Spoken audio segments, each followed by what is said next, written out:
Hey, where y'all going? Oh, I'm straight on that. I'm going to the Purple Shell. Yeah, we back with another one. Y'all know what's going on, man. This is the livest platform in Atlanta, man. I'm the livest host in Atlanta. This is the Purple Shell. They call me Big Two. You can find me on Instagram at BIG_2RNMG. Today is the day, man. Hey, we got another legend on the Purple Couch today, man. Hey, I brought my dog with me, so you know it's about to go down. Yes, sir. It's your boy Reality. Yeah. And you know, we got one of the greats, man. We gonna let him introduce himself, man, and we gonna go from there. Oh yeah. Yeah. Dad is in the building. I've made it to the Purple Couch. You know, purple is one of them good colors. Yeah. It's Trinidad James, Big DAD. Yeah. One of the flyest people you never see. It's great. It's great. How y'all doing today, gentlemen? For sure, man. We doing good, man. We glad to have you here at the Welcome Purple into your Shell, arena, man. into you the know Purple Shell. Okay. Yeah. So we gonna jump right into it. You know, Atlanta native. You know what I mean? But you're also Trinidad and Tobago. You lived in Canada, Florida, New York, Bronx to be exact, right? When I lived in New York, we actually lived in Queens. I love the Bronx, though. When I moved to New York, I'm going to live in the Bronx first. Okay. So you're in the right energy. We touching. We in the ecosystem. We getting there. We getting there. So sure. how was it living in those different places and then ending up in Atlanta? It builds character. Yeah. You know, I was born in Trinidad and Tobago, Okay. so I'm an immigrant. Okay. So my mindset is not like an American. Okay. And that's not a bad thing, honestly. It's a gift and a curse. Okay. Most immigrants think from a survival mode. Most Americans think from a complacent mode. Okay. Because this is your country. So when something is yours, you take advantage of it. When something is not yours, you appreciate it. Right. Because it's just a difference of opinion, right? Right. And so when my foundation is that, of coming into America from a survival mode, everything to then is kind of like adding on, but my foundation is still like, we got to make it. We're not legal. We got to make it. And I think that all that leads up to, you know, me going from Trinidad to we did Canada for a little bit too. Yeah. Jacksonville, Florida. Then we go to Queens, New York. Okay. I never had an uncle out that way. Okay. And then we come to Atlanta. And the difference between Atlanta and all the places I've lived in South Carolina too. Okay. Is that Atlanta molded me. You know, I just told a girl this the other day that, you know, she was like, I was like, where you from? And she was, you know, sometimes it gets like a complicated answer, but to me, where you're from is where molds you as a man or a woman. Right. You can go live all these other places. It doesn't really matter. The person that turns you into who you are, because most of us are our version of who when we became the man that we want to be, we're that version. Right. No matter how old you are, it started at a certain age. There's certain places that molds that, your friends, your work, your school, your how your parents acted if you were with your parents during this time in this particular city. That's where you're from. Right. You know, some people like sum it up to, you know, living someplace for 10 years and things of such. It's like, to me, who molds you, that's where you're from. That's where you're from. So Atlanta, Georgia molded me. How my foundation, I think internally, is molded by the influence of Atlanta, Georgia. And, you know, I've kind of moved with that spirit mixed with, you know, everything I've learned, because I've traveled a lot of places and done a lot of things so far now. You know, I feel my best self right now. So you moved to Atlanta when you was about, what, 8? Somewhere around there. I was in elementary school. Okay. So, you know, 3rd, 2nd grade, something like that. I think I was supposed to be in 3rd. My mama put me in 2nd. And that was that, really, honestly. I think she just did it because she wasn't sure if she wasn't sure about the school system, American school system.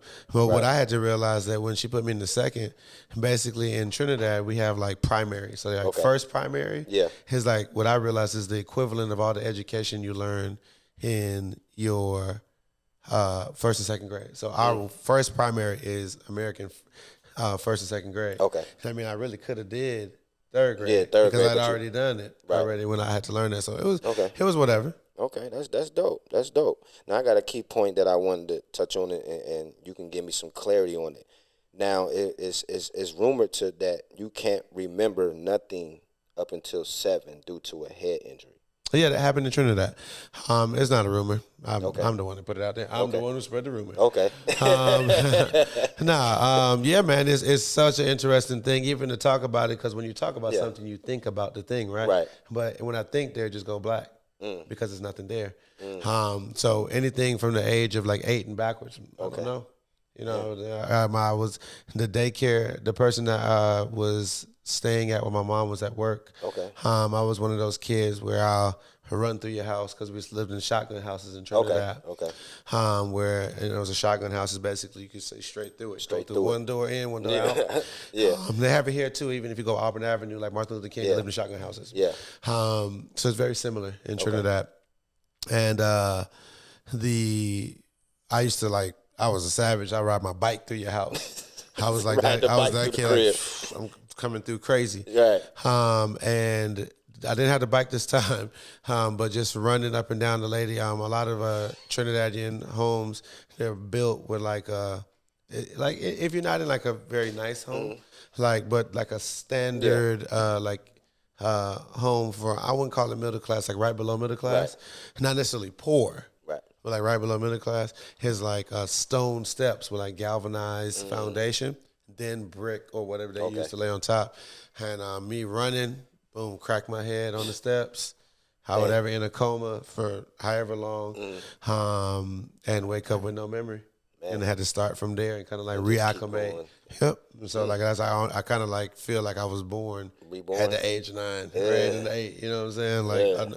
Like because I don't know any childhood stuff. Okay. Now you used to play ball.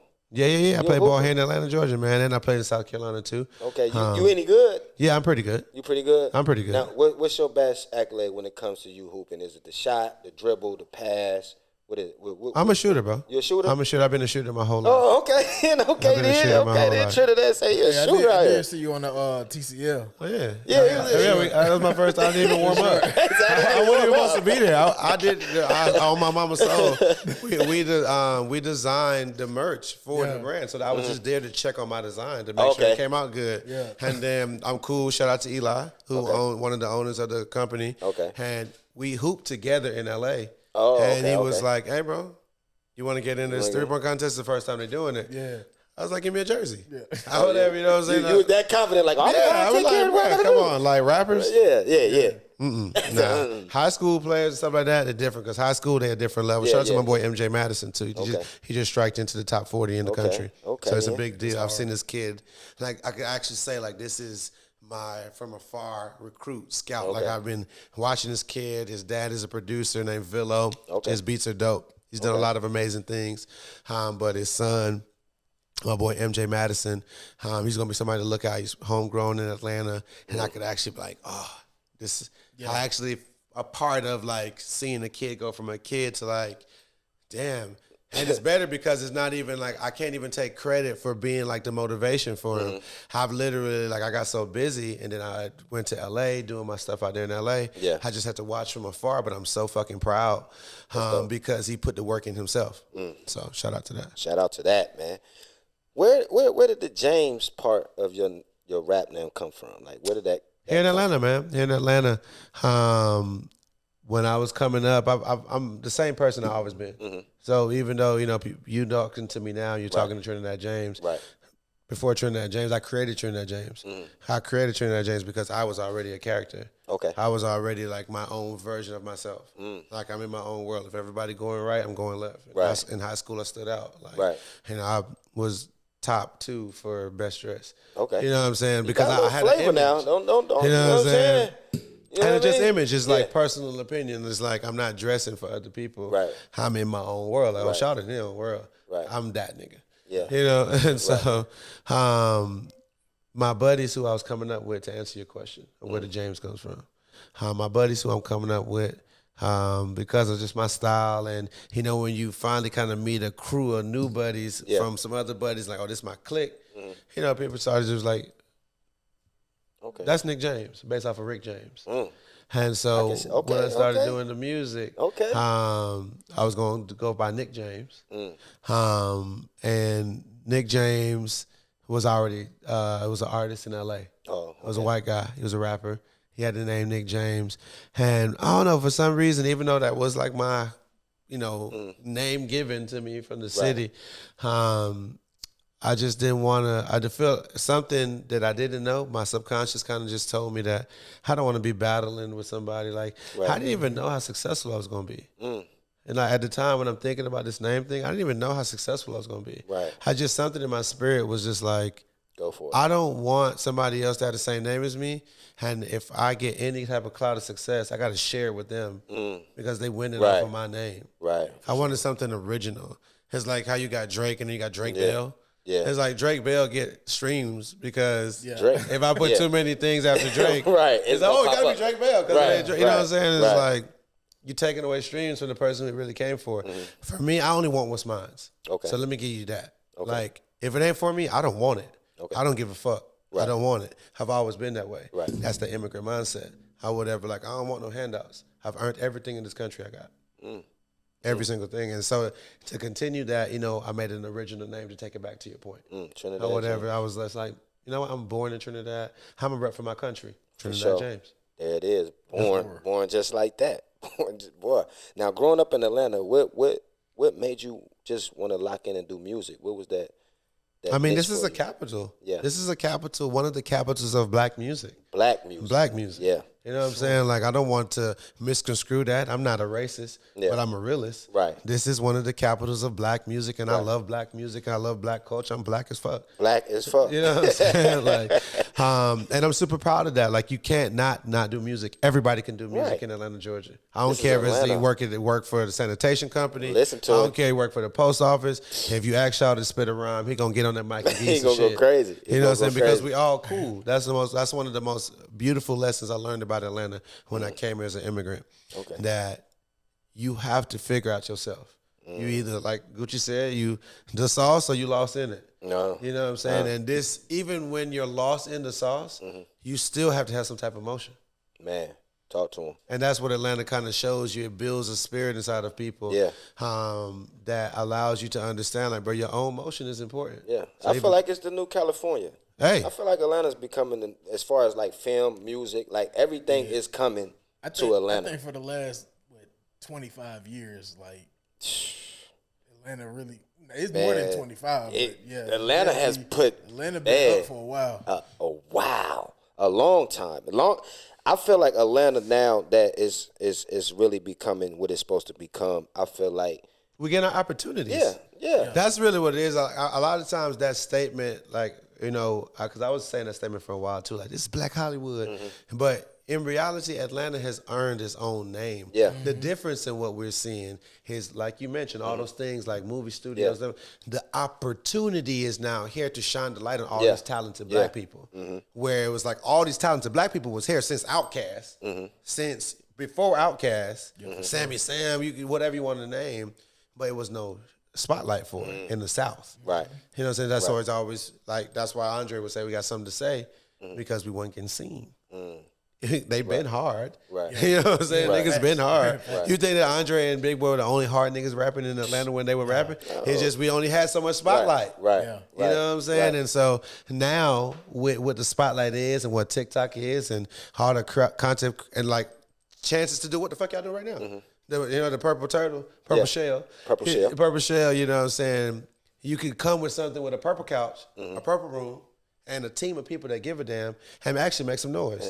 Because the opportunity is upon us. Right. You know what I'm saying? It's a beautiful time, man. Right. It's definitely going down, man. Now, before you became big, you actually got your name. You went from recording to primarily writing songs. Right. Can you give me some insight on that? Ask that question again. I'm trying now, before you blew up. And before I blew up. Before you blew up, you was primarily recording, but you was writing songs as well. I wanted to know, like, what was the other side? Because I didn't know that you actually write songs. Oh, like for other people? Yeah. Oh, so no. Let me clean that up for you. Okay, go ahead. So when I started, I'm not writing nothing for nobody else. Okay. However, I was selfish. Okay. I'm doing everything for myself. Because you also got to remember, where you meet me is where I start. Where you see other artists, they already had leeway. They already went through, the stage. You got long dreads. Right. But you remember when they weren't long? Yeah. You remember that stage when they were hit to their scalp? And it's like you don't want to wear a hat because of a do-rag or whatever, bonnets. Whatever the fuck you got to do to not show this ugly phase. However, like, we don't see a lot of people's ugly phase, especially if they're not from Atlanta. We only see that like, oh, damn, boy, you done made a name for yourself. Right. And now we know your name. Now you've walked into your spotlight. When you saw me, met me, I was in my spotlight at the same time with my ugly dreads. And I had to grow them. Makes sense. I had to grow them. I could have crashed out and shaved them. Yeah, you and could. disappeared. Yeah. And we wouldn't be having nothing to talk about right now because I'd be some crash out artist who had a great song. But I wanted to see my dreads grow. So I put the right time into it to let it grow correctly, put the nutrients into it, bring on other people to help me grow my dreads because I can't do it myself. Okay. Sure. You know what I'm saying? Talk It's to a 'em. part of the whole analogy of the platform, Talk to 'em. of the plan. You know what I'm Right, saying? Like right. I had to see it that way. Okay. Okay. Now, early in 2012, you dropped your debut mixtape called "Don't Be Safe." Sensitive as fuck every day. Can you tell us about that? How did that fruitation come about? Well, finishing off on to make sure I clear it up for you, started off with just writing music for myself. Okay. And in 2015, I get a chance to write music for other people when I go out to LA. Well, the internet then gave you some credit for a lot of female artists. But it don't start till 2015 though, which is Okay, still okay. 10 years. You got I've been doing this 13 years. Okay, This is my 13th year. Okay, so now you're putting it in place for me. Those Okay, those 2012 to 2015, I'm selfish. Okay. 2015, I become selfless. Okay. Without realizing that I'm becoming selfless. Like, oh damn, there's power in helping other people. Okay. I had started to kind of see it 2014 when I helped out my artist, who's still my artist now, my boy Big Grams. I wish he was here right now. He would have loved this platform. Okay. Yeah, I would love him. Big Grams, shout out to Big Grams. Big Grams, for sure, for sure.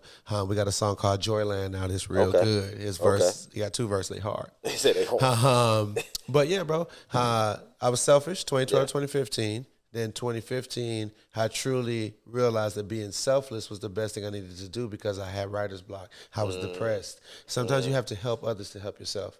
That's what I had to do. Okay. And so, boom, I just started, writing for others. I wasn't landing anything. Okay. It started with like a Rihanna thing. It didn't. She never came. Okay. I ended up taking that song though and turned it into a hit for myself with Lil Dicky and Mystical. Oh, okay, so okay. That showed me that there was value in my pen. And that's all I needed. Like I wasn't in Atlanta no more. I felt like I was hit the ceiling. I whatever, you know what I'm saying? Because I'm from here. I played ball here, ran track, you know what I'm saying? Right. Like all these things, football, all the things. But I felt like I hit the ceiling with all the success. So like that was stifling me. I don't like to feel stifled. I like to be free. I like to fly. I like to do what I want to do when I want to do it because I've earned it. Not because I'm like, just throwing a tantrum. Right. And I had to go out to LA to do that. And I got out of Atlanta at the right time because I never wanted to get to a place where I hated the city. Sometimes you got to step away before you turn into that hate mode. So you actually moved to LA. Moved to LA. Okay. Boom. And that's when the opportunities to write for other people came about because that's all they do out there. Everybody helping everybody make a great record. Right. That's why they got all the plaques out there. That's why everybody get a deal in LA or New York because people are working in teams to make great records. One man, one woman can't do this whole thing, bro, to be great. Now, if you want to be, I just got bops and a local joker, all right, cool. Keep doing it yourself. Sure, it's a mom and pop shop. Right. Or whatever. But if you want to have something that can franchise, then you have to have a team. You have to be able to work with corporate. Yeah, that's dope. Yeah. So when you dropped All Gold, right? Yes, sir. Do you feel like the industry or the industry labeled you as a parody artist? Yes, and I love to go back to now. I'm gonna take your question and the second question about "Don't Be Safe." When you asked about that, like where does that come from? "Don't Be Safe" is a real expression of what you guys are doing now is built off of the backs of just gambling, bro. On like you don't have to come from no music background. You don't have to come from no podcast background. Your daddy's daddy didn't have to be a podcaster for you to start a fucking podcast. Right. Like that idea of having to be my father's son or some nigga to be by I erased that. I was a nigga in the streets, a nigga that's really good at selling clothes and styling artists. Those are the 3 things that I mainly did before I made the decision to want to do my own music. Right. And it turned into what it turned into because whatever steps are aligned for you, they will step with or without you. Right. So it's on you to kind of like, step correctly. So I said it to say now to take it back over to what you're saying. When I make "Don't Be Safe," I get the idea from my ex at the time. Or whatever. She the first person to bring to my attention, like, bro, you're too sensitive. Or whatever, you feel some type of way about everything. I didn't realize that was a problem. In my mind, I'm just caring too much. Right. Or whatever, like, I see this problem. Why do you care so much? However, once again, I got an immigrant mindset, so I'm paying attention to everything. However, I'm paying attention to the detail because I have to. Right. She don't have to. Right. However, she from here. And so I said that to say, that's where I get the idea for the title for Don't Be Safe. Sensitive as fuck every day. That's an acronym for the safe. Don't be sensitive as fuck every day. That's kind of like, basically us talking to myself. And then I'm giving you the experiences of being somebody that never done this before, but I'm going to do this. Because so basically it's a self-check. Self-check. You know what I'm saying? So, boom, now let's go to All Go Everything. All Go Everything, second to last song that I do for the project is 10 songs on the project. I got 8 songs. Boom. They all hard to me because they all a part of my mindset, my ecosystem, right? They all hard to air. Whatever. My boy walking, right?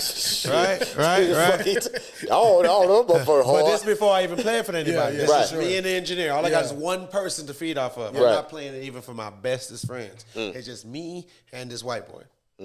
That's it. So it's not even a nigga. Right. You know what I'm saying? Right. So it's like this perspective is like a different perspective. Right. So, but I appreciated it because it helped me make something that was for everybody when it really popped. However, I will always appreciate, his name was Jay Patron, Justin, and whatever, my boy Padre. Right. You know, he been in Atlanta native. Right. You know what I'm saying? Like shit, he gave me the idea for Females Welcome when I was waiting on an artist to come do the feature. However, he never showed up. So, hey, let's turn it into EDM. Whatever, to go from trap, soulful trap to EDM. First time being done in 2012. He gave me that idea. And I just was not, I wasn't stubborn or like, you know, I was willing to listen like, oh, well, let's do it this way. And boom, boom, boom. And then that shit ended up being what it ended up being. You know, but to All Go Everything, like I said, I have 8 songs. Boom. My buddy walk inside of my store. We have a store on top of the underground that's called my homework store for my brand. Okay. But I used to work in that same store 14 years ago. That's how I met everybody. So it's a full circle moment. When I worked in that store, I wrote part of All Go Everything at that store. I started it in that store, sitting in the seat. Damn. I'm sitting there. I didn't even know I needed it. My guy, Meat, rest his soul, he used to trap over there in downtown. Bro, I used to run that trap. Yeah. That was exactly what you talking about. Too. And yeah, he had 2 gold teeth in the front. Yeah, my boy Meat, for sure. You know what I'm saying? Like shit, he ended up being our protection on the block because you know kids was robbing the guy who owned the spot. I didn't own the spot. Whatever, like kids was, you know, they ran cars into it, smash and grab. Come on, I'm from the city. You know what's going down. Whatever, like shit. I get there and I start figuring out, well, how I'm gonna build respect because I can't have y'all robbing me. Right. It's not finna happen like that. That's where I work. You know what I'm saying? Nope, I'm not working that 1 or 2. And I'm not trying to shoot nobody's son. Right. I'm not trying like to do this. that. I don't want that. Like I don't want the violence. Right. Like that's the thing. Like this is not about no gangster shit. This is like, bro, I did not come out my mama's house at the time to put a bullet in somebody's son. Right. That ain't because you don't understand. Like, bro, you don't gotta steal. Like, bro, like let's. No, figure it out. You stealing from him because he green and he don't respect y'all. They're not stealing because they need it. They stealing because he don't acknowledge them because he was Asian. And he wasn't getting them the respect that they thought. Okay. It's different. It's not because like they were poor. It wasn't that type of like poor stealing. This was like, no, you gonna respect us, you on our block. Okay, yeah. He didn't understand like where you coming into downtown. Downtown is a trap. Right. Trap. You know what I'm saying? Especially I'm talking about back in my day. Back in them it was a real trap. Like, what you selling CDs, weed, anything, man. Whatever you need. Anything. You know, it's right by Magic City. Like what we talking about? You know what I'm saying? The Greyhound is right Flooded. there. Like what we talking about? Sure. You know what I'm saying? So right. The corner store right there. Oh, legendary. Bam. So boom. He become one of our customers. I start looking out for him. You know, we build a rapport because I can't help but be myself. I can't be you. I could appreciate you, but I can't be you. And so he was one of those, his niggas that trap that I really respect who have the taste to understand where they don't have to make everybody a trap nigga. They know how, the niggas who really have successful traps, they know how to trap to niggas, they know how to trap to whites, they know how to trap to Indian people. They understand how to diversify their portfolio being a trap nigga just off how they treat people. He was one of those people. Or whatever, he know how to take a weird nigga, per se, and be like, oh, no, I fuck with you because you hold value, you gonna respect you a real nigga. You not like the niggas that trap with me, but you still a nigga. He understood that. Right. And I appreciated that. So, boom, I'm working on the project to take it back to what we're talking about. Don't be safe. Now we get to All Go Everything. We get All Go Everything because of me. He walk inside the door one day or whatever, boom, the same way he always do. He'll trap all day, trap all week, then come like Thursday evening right before we close. Or whatever, like, I want this. Like, man, put it together, that's what I got. He come in, I'm writing. or whatever, I'm not even writing. I'm not writing. That's what I keep thinking I'm writing. Hey, don't trigger until he leave. And I'm like, oh shit, I can't do a project without a song for me. Like, and it wasn't a song for him, but it was for everything that he stood for. And like for everything that the streets of Atlanta taught me. Like, it made me remember every street thing I learned, from gambling in 4 Seasons. I went to South Atlanta High School. Like, if you know anything about South Atlanta, same school that Thug went to. Like, it's a real school. Trenches. You know what I'm saying? Like, Pool Creek is real. You know what I'm saying? Like, if you do Old Mechanicsville all the time, it's like Carver Homes. Like, ladies and gentlemen, it's real. It's back when it was, It's Zone 3. Yeah. You know what I'm saying? Like, blah, blah, blah.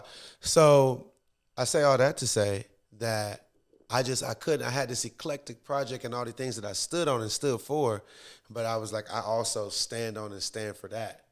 And that's how you get all go everything. So that's why it started off so aggressive. Like, this ain't for no fuck nigga. If you're a real nigga, I'm gonna fuck with you. I'm like, damn, like, that's a real nigga that's fucking with me. Right. Like, I fuck with him. Like, we built such a rapport.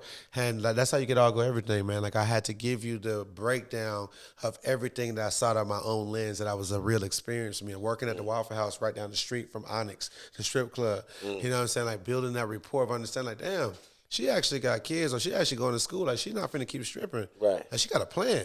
Like, damn, like, I didn't know that pussy had a plan. I didn't time either. I was young. Like, I was young. Right. You know what I'm saying? Like, nah, like, some pussy got plans. Yeah. Or whatever. Dental plans, 401ks, Come all on. type of shit. For sure. So, you know, just that was raw. That's why, as polarizing as it looked, as crazy as all go everything look, the reason why it still sit with us and we can still talk about it today in such a manner that we talk about it is because it's just a true description of Atlanta, a culture, our culture. You know, like, we still trapping. We still trapped in the trap. That's dope. Hey, and I don't know if you realize, but what you did back then, it still stands today. It dope. As far as you was one of the first, well, what I know, the first person to do a one verse. Yeah. And niggas doing that now because the attention span. Yeah. You know what I'm saying? Like, you got a hook, one verse, hook. Damn, I ain't even recognize that. And it's just moving off a feeling, bro. Yeah. I'm just moving off a feeling. Like, when Justin, J. Patron, the guy who recorded me for All Go Everything, I finished the song at his studio. So I started at the store. After me coming in the door or whatever, I'm like, damn, I ain't got nothing for the streets. I'm tripping. Or whatever, because I've been studying people's projects of, like, what makes a good project. Wiz Khalifa, Cabin Fever. Wale this, a lot of different projects, bro. Big Sean, for sure. Like, Big Sean was the truth to me, bro. You know what I'm saying? And I was like, no, we finished at his studio, and he was like, hey, second verse? I was like, nah. What for? You know what I'm saying? Like, I was like, nope. You already had the You know what I'm saying? It was Like, already there. You know what I'm saying? Like, it was already there. It felt done. Yeah. You know, if I said anything else on All Go Everything coming out for that hook, it wouldn't have been a hit. That the replay value is right there at 306. The song is like 306. Right there at 306, that's the replay value. Like, it stops where it's like, oh, damn, what did just happen? Somebody just gave me a download of their life. But I relate so much with this download. And it's a beautiful thing because I don't know what I'm doing when I'm doing that. Right. But all I know what to do is be authentic. So I'm giving you the realest I can give you because that's all I got. Yeah. That's all I know. You know what I'm saying? And the fact that it turns into be a part of one of the anthems in such an amazing city, a black city like Atlanta, Georgia, it's like, bro, for me, I've already pat my fucking back a long time ago. I already have a rafter of my own. I don't need somebody to pull up my fucking jersey. Like, my jersey already my own rafter. You know what I'm saying? Because I get to meet everyday people and people like yourselves. That's like, hey, bro, I got some flowers for you. Even if it's a flower, I take one flower at a fucking time. Because they all make my bouquet of, like, bro, I did the right thing in life. Damn. For our culture, not just for me. But for like, I'm culture. an immigrant, so I beat hella odds. For sure. I'm from a small country. For sure. 2 million people. Yeah. You know what I'm saying? It's different. It's It's a definitely different mindset, man. So I'm just thankful and, you know, give myself grace to be a better man. Now, when you Daily. when you made that song, right, and you originally dropped it on the mixtape, and it took off, was that the main course for your deal with Def Jam? As far as, like, one of the reasons why they were so involved, yes, for sure. That was a pink lion. Yeah. He never seen a pink lion. I don't know what to do with it, but I'm definitely going to put it in the cage. Yeah. You know, and for me, it was just like, well, I don't want to be in anybody's cage. But at the same time, I've never been in the cage. So let me go in here. So what was Can I that get out? experience like for you? Oh, I mean, it's just, bro. It's almost like putting yourself in a celebrity death match. It's Man. like, it's like, you know, when niggas would be like, oh, Right. fight Mike Tyson. Like, Right. nah, I don't want to Fuck fight Mike you talking Tyson. about? But like, damn, at the same time, am I going to be scared of Mike Tyson do some crazy shit to me in front of my face? Like, bro, I got to figure it out. If you put me in a room with him and it's just me or him, I'm going to have to do whatever I got to do to get out of here, type shit, and find my way, because I'm just built in a way of like, I can't think about losing. I never thought about losing. I would ever, like, I don't know how to win. When I started with All Go Everything and all the success, I didn't know how to win. How old were you at the time? Bro, I was like early 20s. So I wasn't a teenager too. So it's like, bro, I'm already in my mind, bro. I'm a grown up. Like, I'm running, you know, I'm taking care of my family. I'm taking care of other people. Like, I'm in control of my trap. In So it's control like, of the trap. you know what I'm saying? Like, I wasn't dependent on being famous to make me cool. I was already made a name for myself in the city from selling drip. Yeah. Like, it's a lot of ways. It's certain, not a lot. It's certain ways you can make a name in the city. Yeah. Sports, trapping, selling drip. You're an artist. Yeah. Pick your poison. That's for sure. You know what I'm saying? Or you a bad bitch. Which one you gonna do? You know what I'm saying? So, that's that. Yeah, you know that's what I'm that. saying? Like, for sure. Now, when you got the deal, allegedly, the deal was worth $2 million. Right. And like you said, you being in your 20s, and then all of a sudden, you're a millionaire. Mm-hmm. And I'm a realist, right? Yeah. And I think about this shit all the time, right? Correct. I want to know your real thoughts at this moment. Once the deal was inked and everything was said and done, right? And you laid in that bed at night by yourself. This is you by yourself. What was that moment like? Like, God damn, I just really changed my whole life. $2 million is not like, you know what I mean? It's a lot of people in their lifetime will never Facts. come across that type of money, right? Now you have to think you have family, you have friends, you got people that you can actually help now. What was them thoughts like? I got a chance to really change something here. I had to go through a lot of emotions fast, bro. My first emotion was I'm not floating. I'm not on ground. Like, I'm not on the ground. Like, I don't even know what's happening with my feet. That's the first thing, because I'm not on the ground. Like, I just changed it. I just changed something. Something changed. Right there in thin air. Right there. Boom, it changed. And then what brought me back down to ground quickest was my phone rang. Like, it felt like the day after, so much that it died just from ringing, like being full. And that, being honest with you, it scared me, but scared me in a way that I wasn't scared. It was more of like I was disappointed because I'm like, damn, people really do change. Or whatever. Like, in my head, I feel like the same nigga right now, this very, very, very moment, even though I signed this paper, Right. I got money. Right. I still feel like the same nigga because I feel like they bought the nigga that I presented. Now, whatever you thinking is what you're thinking. But I know what I presented, and you just paid me for that nigga. So I am that nigga, which was cool with me because it's the nigga that I am. Yeah, I always It's been not that a nigga. persona. Yeah, It's not a parody. To take it back to what you was asking about with All Go Everything. I couldn't think parody. That's how I look. That's my brother Trap, where we shot the video. Yeah. That's our cars. Damn. You know what I'm saying? I'm still cool with both people who cars we use in the video. I just saw one of my partners the other day, my boy Zach, in the black 442, and I had the Panda ski mask on. That's my boy 442. I was just with him the other day. My boy survived getting shot 6-7 times. You know what I'm saying? Like, I got powerful people around me. You know what I'm saying? Like spirit animals. You know, me being here is not luck. Right. However, like, it was destined to. It's not traditional. And that's fine. It's not traditional. You have to understand you're not going to be everybody's cup of tea. Right. But you shouldn't want to be. You know, at all, man. At all. Right. So when, you did All Gold, and what was that feeling like when you heard Bruno on Uptown Funk? Don't believe it, just watch. Well, two feelings. The first feeling I did not care because I was in depressed mode. It's 2014. I'm depressed for 7 months. And then when I hear the song, I had just cracked out that depression by helping somebody else. And so right when I help somebody else, God opened up a window and I get to LA. Boom, red carpet, shooting videos, meeting all the people I needed to meet that was good for my spirit to get out of my head and pour into me the way I wanted to be poured into. And then I'm chilling at somebody's studio, this nice-ass house in the hills, and I hear the song. I said, oh. Call the lawyers. Call him right now. Get him on the phone right now. I'm back, baby. Like, let me make sure I ain't tripping. I just called my manager at the time, and I was like, hey, did we do business on this? Boom, boom, boom, boom, boom. Because the beautiful thing about it, he dropped the song, and bam, I was like, okay, this is a play. Because I'm a visionary. I was like, oh, this is a great play. Or whatever, because we still have business to do. Oh, great.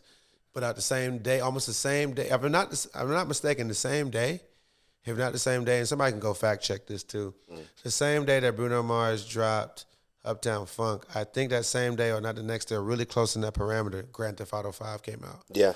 The reason why I know this is because I got a song with Young Scooter on Grand Theft Auto 5 the same day. I was like, I'm back. Man. Nigga. Yeah. I would ever rest my boy's soul. Like the one song, the first time I meet Scooter, the first time we go to the studio, that song is the song that we get on Grand Theft Auto 5. However, like, and we've been partners ever since because it's like, bro, we on Grand Theft Auto together. Yeah. It's lit. For sure. But to answer your question, I didn't receive it well in the beginning, but I didn't stop it.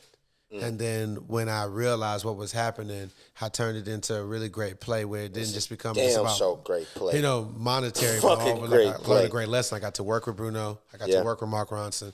I got to sharpen my pen even better. It made me even get colder. Right. Because now that's coming into 2015, like I'm telling you, where I get to write for the first time. For Rihanna, start writing for other people. So now I'm coming off of the Bruno session, pen like a sickle, or whatever, you know what I'm saying? I'm boom, boom, you know, because my shit's sharp and I just understand. And like the key thing that he reminded me, and I tell anybody in this room or anybody watching this pod, or what I got to get out of here too, but is that you must take the time, if you do something special once, to not go past it and study yourself.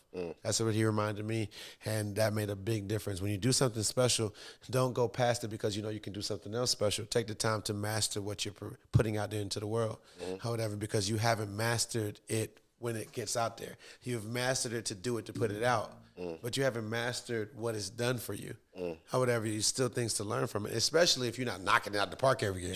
If you ain't Drake and knocking it out the park every year, you better be figuring it out. Go do your fucking homework. Exactly. You know what I'm saying? Exactly. Now I got two more questions. All right, and we're gonna get you up out of here. Now, after you drop All Gold Everything, right? And you had that pressure on you, you know, from the labels. Everybody wanted to hear that album. I need another one. Yep. And unfortunately, you know, the label ended up dropping you from the label. Now, my important question to you is, when they dropped you from the label, right? Yes, sir.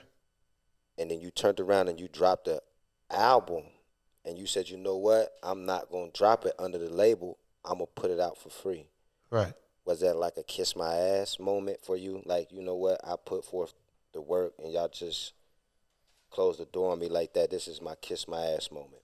I can't tell you that that's the truth. When, because you see, the facts are not true. The facts are not good. The reason why the label drops me is because I asked to be dropped. You can actually put in a request to be dropped from the label. They usually don't do it because they want to own you. But in my case, it just kind of worked out in a way where it's like, if you didn't sign me, you don't want me. Because I just came and just shook up everything. You have to understand, every time y'all win, somebody loses. And it ain't nothing to you because you're happy that you won. Right. But for the person that lost, they never forget your win. Damn. You'll forget your own win, but the person that lost to you, they don't forget your win. Because you reminded them that they lost when they see you win. So I said that to say, everybody, there was 5 people dealing with me getting signed to Def Jam. When I get signed, within a year, all those people are gone. And the next people that came, in some type of way, however, they're not a fan of me. So I kind of felt that energy. Nobody said that to me. but I just felt it. Like it was rumors and not rumors, but things that I came through my way. And I was like, oh, you could tell. It's almost like, when a girl ain't fucking with you, bro. Right. You still here because, right. You know what I'm saying? Right. Your pride, bro. Right. Your pride. I was like, bro, I don't let my pride get in my way, bro. I was just like, I try to get away from anything that ain't for me. And I told my label, shout out to my boy Fly, I think it's a game. That's what we had partnered with Def Jam. I was like, hey, man, I'm doing everything myself now. Like you said, like I put the project up, but I want to kiss my ass. It was just like, bro, this is what I want to do. And we requested it, and it took a while. Did you actually think that was going to happen, that they was just going to, like, you know what, we're going to agree with you? Or you did? I thought they were going to let I'm an action person. Okay. I thought, like, man, in 2013, I had a feature with Lenny Kravitz. I pulled that off myself. Think about it. I'll go everything. This kid out the trenches. I meet Lenny Kravitz. I get to write a song for Lenny Kravitz. And we do it, boom, boom, boom. Dallas Austin is the producer. We do it at Tree Sounds. Everything is legendary. For sure. And I show this to the label, and they're like, they don't get it. It's like, it's like, shit, bro. The key thing that you learn from that is, like, I'm not telling this a sad story. Right. Is that a lot of things that you do is, like, when you're a visionary, you're ahead or the first to do it. That's not always the best thing. Use your discernment to figure out when to shoot your shot. 103,000, he reminded me of that. He had Hey Ya in 1998, but they didn't drop it till 2001, 2003, or whatever. And part of that reason is because somebody told him was like, if you drop the song, you'll mess up your career. He had Hey Ya in 99. Hey Ya is a part of one of the albums that making the best-selling album ever, and the whole shit of the shit. Right. So it's two lessons to that. You know what I'm saying? One of the lessons is, hey, choose wisely when to shoot your shot. But the other lesson is, like, be careful who the fuck you listen to. You just put me on game because I didn't know you asked to be dropped. Yeah, I don't ever really put it out there, but that's just the real truth of it. Is like I asked to be dropping the head. They was like, sure. That's a real moment of clarity. It saves them money or whatever. Boom, Damn boom, boom. sure. They get to just eat off of Argo everything and have ownership of something that I'm gonna keep working because I never plan on stop working. So everything that I do always makes Argo everything stream the best on my streaming system. Put the work in or whatever. So like they get to eat for life. We all eat for life off of something that I created and I brought out of the streets of Atlanta. So it's an honor. It's an honor at the end of the day, and I learned from that. That's why I push the right type of independency and doing the right type of deals with people now. Because I just been through the process, and I help people with the process now. Now, I want to go back to what he said about the Uptown Funk, right? Now, I don't know if a lot of people know. I didn't fucking know until I seen it. But you get a percentage of that every time that shit is played. Oh, yeah, I own that. I'm one of the owners. Like, for sure. Like, that's public. And it was Grammy nominated. Yeah. It's like, I got 2 Grammys, and I got one from that, and then I got one with Callie. She from Atlanta, too. So, it's like, bro, man, listen. We always turning the city up, man. It's just, when you're behind the scenes, people don't give you the credit for it. Like, that's the beautiful thing about podcasting now. And that's one of them records they will forever spin. Oh, yeah, it's lifetime. It's a lifetime. It's generational. I got 2 questions. Go ahead. Go for it. I'm gonna let you These end the last 2, right? I'm going to let you end it. Hey, you had was Gold Gang a label? Gold Gang Records. Was a label? Yeah, Gold Gang is still tatted on me. Was the first artist Sauce God? Yeah. Really? He one of them. Yeah. He's definitely one of them, yeah. Yeah. But he passed away, right? But yeah, he passed away. Yeah, My boy passed away. Yeah, in peace. yeah, Rest in Breezy. peace, Sauce That's crazy. Yeah, Yeah. Sauce God, yeah. Damn. Yeah. For I sure. did not know that. He was I'm from learning. Texas. Music was hard. He was too. from Texas. Hard. Look, when his mama see this, she gonna cry. I watch over his daughter sometimes when I can, just making sure they're cool. Yeah, you just took a nigga back with that one. Yeah, bro. Marley. That's crazy. His daughter Marley, she's amazing. Like I be putting her on drip because he used to buy all the Jordans because he loved Jordans. He from Texas. But not man, that was boy definitely there. dope. He definitely was in part of my label. He was my original YN. Yeah. You know what I'm saying? But he just was a good kid, man. He didn't take no shit from nobody from Texas, man. They Damn, I did not know he was signed All right, to you. and your newest record, My Biggest Hater, what made y'all sample Herbie Hancock? Shout out to the producers, man. Shout out to King Midas, Matt Busco. Shout out to my writers, Jig, Nice, and Young Fire. When King Midas played, he's from Baltimore. He's an incredible, incredible musician. He's an artist also. When he played it, all he had was the